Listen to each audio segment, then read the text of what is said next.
അത് മാത്രമല്ല ഗൂഗിളിൽ സെർച്ച് ചെയ്താൽ ചെയ്യരുതെന്ന് ഞാൻ പറയുള്ളൂ. കാരണം അതിലെ നെഗറ്റീവ് വശങ്ങളൊക്കെ നിങ്ങൾ കയറി പിടിക്കും.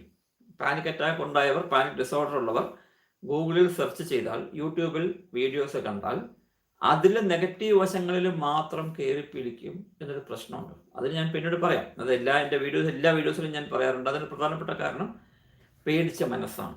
പേടിച്ച മനസ്സിൽ എപ്പോഴും ഡെല്യൂഷൻസും അതേപോലെ ഈ അനാവശ്യമായിട്ടുള്ള ചിന്തകൾ അതെല്ലാം ഉണ്ടാവും. അപ്പോൾ ശരിയായൊരു വിഷയത്തെ പോലും തെറ്റായി കാണാനുള്ള ഒരു പ്രശ്നം നമുക്കറിയാമല്ലോ. പേടിച്ചിരണ്ട ഒരു വ്യക്തി ഒരു കയറ് കിടക്കുന്നത് കണ്ടാൽ പോലും അദ്ദേഹത്തിന് പാമ്പായി തോന്നും. അല്ലെങ്കിൽ പേടിച്ചിരണ്ട വ്യക്തി ഇരുട്ടുള്ള റൂമിൽ ഒരു നിഴല് കണ്ടാൽ ചിലപ്പോൾ പ്രേതമോ പിശാചോ ആണെന്ന് തോന്നിയെന്ന് വരാം. ലൈറ്റ് ഇട്ട് കഴിഞ്ഞാൽ അവിടെ ഒന്നും ഉണ്ടാവില്ല. കാരണം ഇതിൻ്റെ കാരണം അവിടെ പ്രേതം ഉണ്ടെന്നോ പിശാചുണ്ടെന്നോ അല്ല, റോട്ടിൽ പാമ്പുണ്ടെന്നല്ല അർത്ഥം. യഥാർത്ഥത്തിൽ അവിടെ ഒന്നുമില്ല. പക്ഷെ നമ്മൾ അതിനെ എങ്ങനെ കാണുന്നു, പെർസീവ് ചെയ്യുന്നു. എന്തുകൊണ്ട്? നമ്മുടെ മനസ്സ് പേടിച്ചിരിക്കുകയാണ്.